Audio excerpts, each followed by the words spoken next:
Hello, a very warm welcome. Second semester BCom degree examinationൻ്റെ model question paper discussion video ആണിത്. ഒരു short ഡിസ്കഷനാണ്. Question paper model university വെബ്സൈറ്റിൽ available ആണ്. Actually പേപ്പറിൻ്റെ പേര് poetry correspondence and translation. Poetry ഉണ്ട്, പിന്നെ ലെറ്റർ റൈറ്റിംഗ് ഉണ്ട്, ട്രാൻസ്ലേഷൻ ഉണ്ട്. 2.5 മണിക്കൂറിൻ്റെ പരീക്ഷ, മാക്സിമം 80 മാർക്സ്.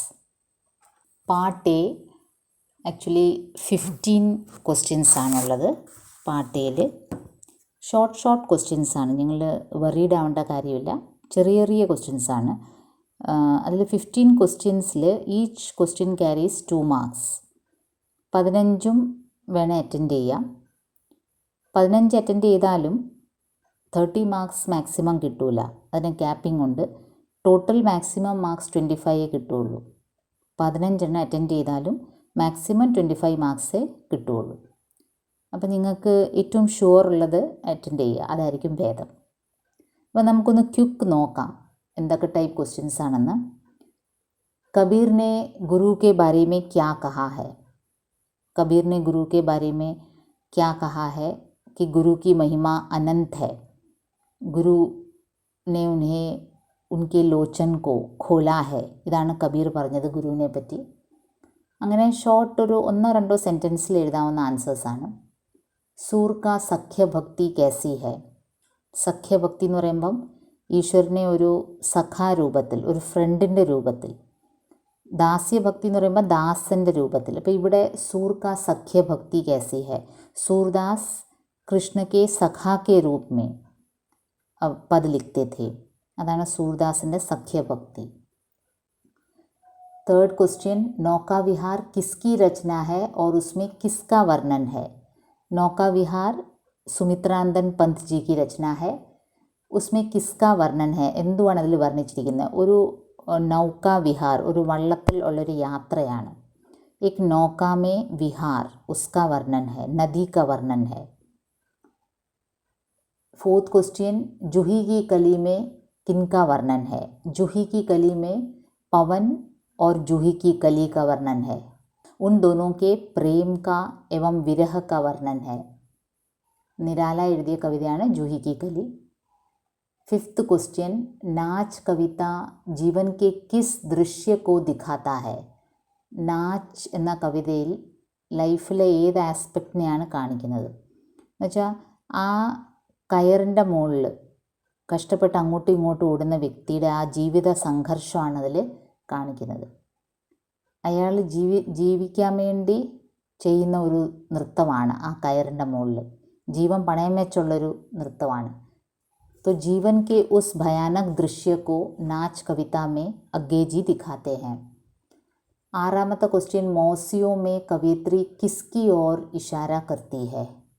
मौसिയ കവിതയിൽ എന്തുവാണ് അനാമിക കാണിക്കുന്നത്? കിസ്കി ഓർ कि मौसियों का प्यार, കുഞ്ഞമ്മമാരുടെ സ്നേഹം, और उसका नष्ट हो जाना, आज के आधुनिक जीवन में रिश्तों का दूर हो जाना, इसे मौसियों कविता में कवियत्री दिखाती हैं. बेटी कविता किसकी है? बेटी कविता सरिता शर्मा की कविता है और उसका मुख्य प्रतिपाद्य क्या है? അതിലെന്താണ് മെയിനായിട്ട് ഹൈലൈറ്റ് ചെയ്യുന്നത്? ബേട്ടി കവിത അത് ഭ്രൂണഹത്യ, ബേട്ടിയോं का मारा जाना, गर्भ में ही मारा जाना, അതാണ് അതിൻ്റെ മുഖ്യ പ്രതിപാദ്യം.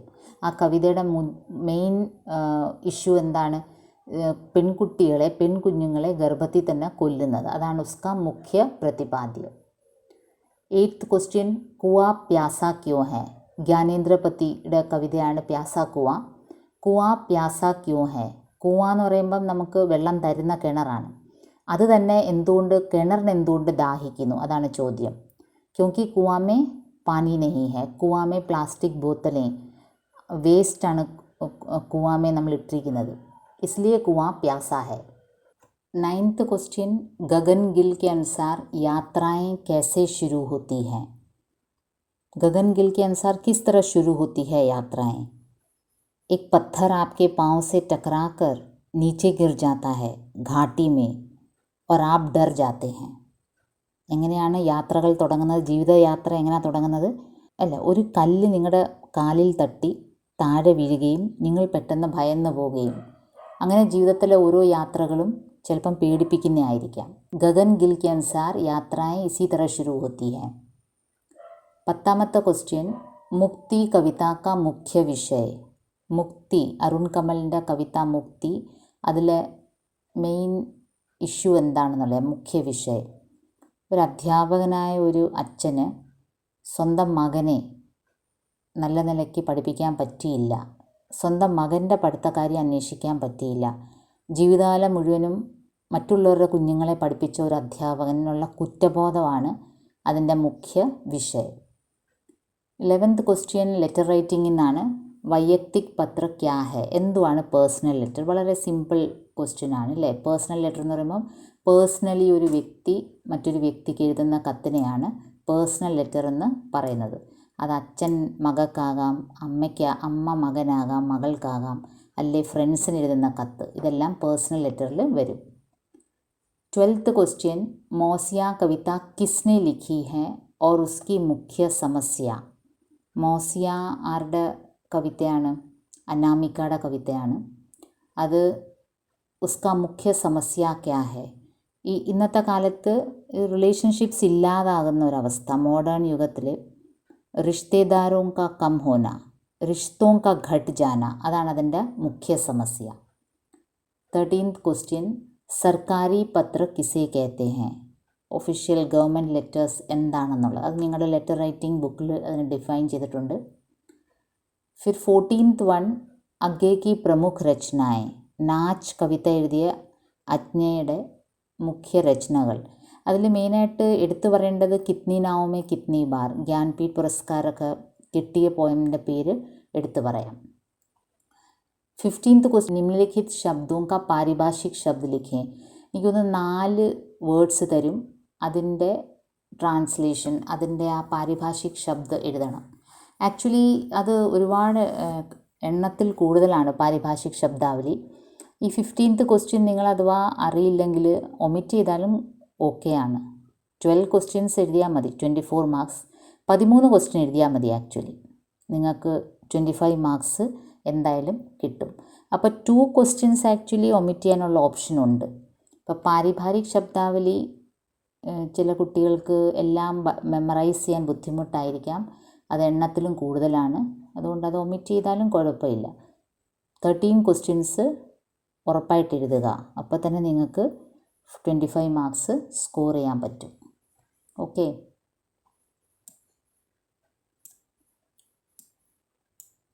പാർട്ട് ബിയിൽ വരുമ്പോഴത്തേക്കിന് പാർട്ട് ബിയിൽ ടോട്ടൽ 8 ക്വസ്റ്റ്യൻസ് ആണുള്ളത്.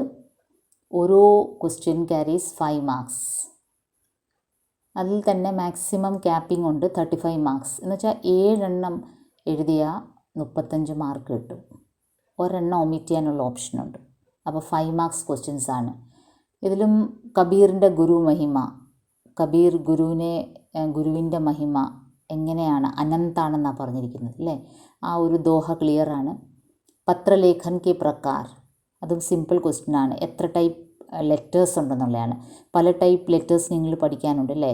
പേഴ്സണൽ ലെറ്റർ, പിന്നെ കംപ്ലെയിൻറ്റ് ലെറ്റർ, അങ്ങനെ പല ലെറ്റേഴ്സ് നിങ്ങൾ പഠിക്കുന്നുണ്ട്. അതിൻ്റെ ജസ്റ്റ് ടൈപ്സ് എഴുതിയാൽ മതി. നാച്ച് ക പ്രതിപാദ്യ, നാച്ച് കവിതയുടെ മെയിൻ ഇഷ്യൂ എന്താണെന്നുള്ളതാണ്.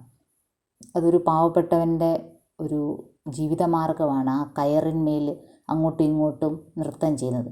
കാണികൾക്കതൊരു നൃത്തമായിട്ട് തോന്നും, പക്ഷേ അതയാളുടെ ഒരു ജീവൻ മരണ പോരാട്ടമാണ്. 19th ക്വസ്റ്റ്യൻ മോസിയ കവിത കാ സംക്ഷിപ്ത് വർണ്ണന. വളരെ സിമ്പിളായിട്ട് മോസിയ കവിതയിൽ എന്താണ് പറയുന്നത്. ഒരു പെൺകുട്ടി ഗർഭവതിയാവുമ്പം തൊട്ട് കുഞ്ഞമ്മമാർ അത് അറിഞ്ഞ് സന്തോഷത്തോടെ ഗിഫ്റ്റുകളായിട്ട് ഓടി വരുന്നതും, കുഞ്ഞമ്മമാരുടെ സാന്നിധ്യം ആ ഒരു പെൺകുട്ടിയുടെ ജീവിതത്തിൽ എത്രമാത്രം വില കൽപ്പിക്കുന്നു, അതിനെപ്പറ്റിയുള്ള ഒരു റിലേഷൻഷിപ്സിനെ പറ്റിയുള്ള ഒരു കവിതയാണ് മോസിയ. ഇപ്പം അന്യം നിന്ന് പോകുന്ന ബന്ധങ്ങളുടെ ഒരു കഥയാണ് ഈ മോസിയ. 20th ക്വസ്റ്റ്യൻ നോക്ക വിഹാർ കാ കാവ്യഗത് സൗന്ദര്യ. നോക്ക വിഹാർ ആക്ച്വലി ഒരു MA ലെവൽ ഒരു പോയമാണ് കേട്ടോ. നിങ്ങൾക്കത് അതിൻ്റെ കാവ്യഗത് സൗന്ദര്യം ഓരോ വേർഡിലും ആ ഒരു പ്രകൃതി വർണ്ണനം, ആ നദിയുടെ വർണ്ണനവും അതുപോലെ തന്നെ ആകാശത്തിൻ്റെ ആ റിഫ്ലക്ഷൻ നദിയിൽ വീഴുമ്പം ഒരു സ്ത്രീയായിട്ട്, നദിയെ ഒരു സ്ത്രീയായിട്ട് കണ്ടിട്ട് ഒരു സുന്ദരിയായ സ്ത്രീ മണൽത്തിട്ടയിൽ ഇങ്ങനെ കിടക്കുന്ന പോലെയാണ് കവി സങ്കല്പിക്കുന്നതിൽ.